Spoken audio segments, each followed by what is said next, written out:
Chaos was never a mistake. It was the strategy. For years, Donald Trump approached allies with the same opening move.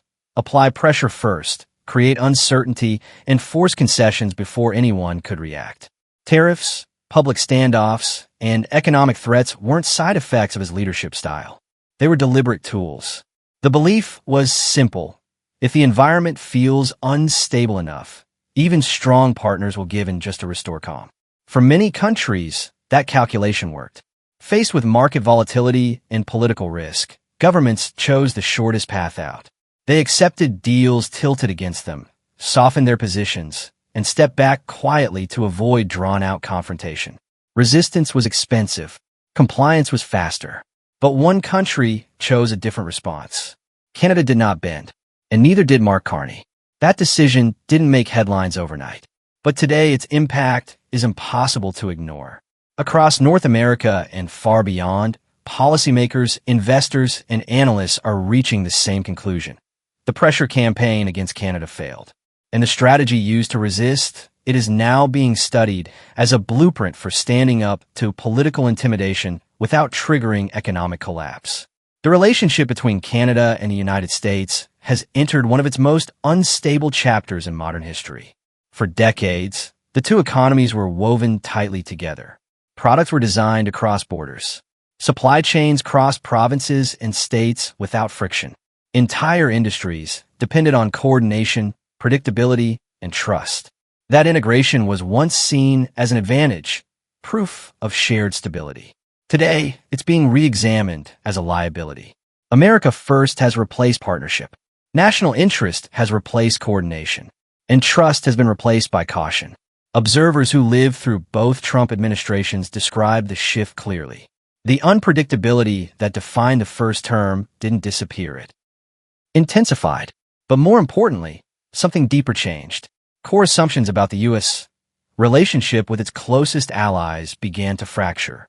Not just trade terms, but the reliability of institutions, agreements, and long-standing norms came under scrutiny in ways they hadn't before. Under Trump, trade stopped being purely economic. It became political. Tariffs were no longer measured policy tools. They were signals.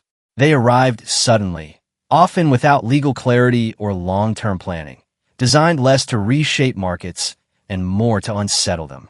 The objective wasn't permanence. It was pressure. Create enough fear, and opponents would concede before resistance could organize. That strategy depended on one fragile ingredient: panic. Mark Carney took a fundamentally different approach. Instead of responding to threats, he focused on preparation. Long before tensions escalated, Canada began reinforcing the foundations most pressure campaigns exploit. Trade was diversified beyond a single partner. Infrastructure was strengthened. Supply chains were secured. Regulatory systems were modernized. Economic resilience wasn't a reaction. It was a priority. So when pressure arrived, Canada didn't rush. It didn't overcorrect. It didn't fracture internally. The system absorbed the shock and held steady. That stability wasn't luck. It was the result of deliberate, long-term design. As the pressure intensified, most countries adjusted. They softened language, shifted positions, and accepted compromises to lower immediate risk. Short-term relief took priority over long-term leverage. Canada refused that trade-off. It protected core interests, stayed consistent, and declined to exchange future stability for temporary calm. The outcome surprised many. Despite sustained pressure, Canada preserved its trade framework with the United States. Markets stayed open. Investment continued. Supply chains remained intact. The collapse that critics predicted never came because intimidation alone wasn't enough to break a system built for resilience. Canada became the exception, the only country that didn't fully embrace Trump's demands, the only one that held its line. And yet, it still operates under one of the strongest trade agreements in the world, the USMCA. That reality delivers a quiet but powerful lesson. In an era where unpredictability is used as leverage, preparation can be power. And sometimes, the most effective way to resist pressure is simply to be ready when it arrives. Much of what matters is happening quietly. Behind closed doors, beyond public statements, there's intense interest in what Mark Carney is doing and why it's working. European leaders, in particular, are watching closely. They're studying how Trump responds not just to Canada's policies, but to Carney himself. His presence, his tone, his speech in Davos. Because it signaled something rare, a refusal to flinch. One observer described it simply. It was like punching a shark on the nose. Not to win the fight, but to stop the attack. And now, everyone is watching to see if the shark comes back. What unfolded between Canada and the United States is no longer viewed as a bilateral dispute. It has become a case study. Governments, investors, and trade negotiators across the world are analyzing how Canada absorbs sustained pressure without escalating conflict, how it preserved market access without submission, how it defended sovereignty without isolating itself. Canada's response didn't dominate headlines, but it delivered outcomes. And that is precisely why it matters. One of the most lasting effects of Trump's approach has been the slow erosion of institutional trust. Trust is the invisible architecture of global trade. When it weakens, businesses hesitate. Allies diversify. Partnerships fracture quietly before they break publicly.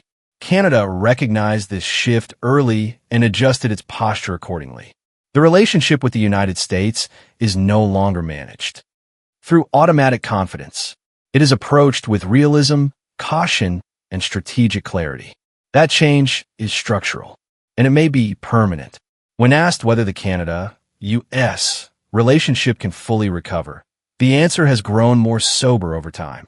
Many Canadians feel deep concern about the future of the partnership, and the prevailing assessment is blunt. The relationship has changed, and it is unlikely to return to what it once was, at least not for a very long time, if ever.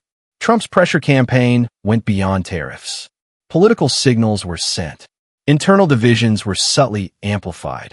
Domestic debates were pushed into sharper focus, all designed to increase uncertainty and test national cohesion. But Canada avoided emotional reactions. It relied on institutions, legal frameworks, and diplomacy. Once again, stability proved more effective than spectacle. Trump's strategy depends on speed and fear. Create confusion. Accelerate decisions. Force concessions before coordination becomes possible. But Carney removed those advantages. Canada moved deliberately. It reduced uncertainty wherever possible. And without panic, pressure lost its force. Threats only work when they are believed. Canada stopped believing. There were consequences, especially for the United States. Supply chains weakened. Investor confidence softened. Allies accelerated diversification. Markets began pricing in unpredictability. America's reputation as a stable and reliable partner took damage. At the same time, Canada's reputation strengthened. Stability became an asset. Reliability became leverage. The old relationship did not disappear. It evolved.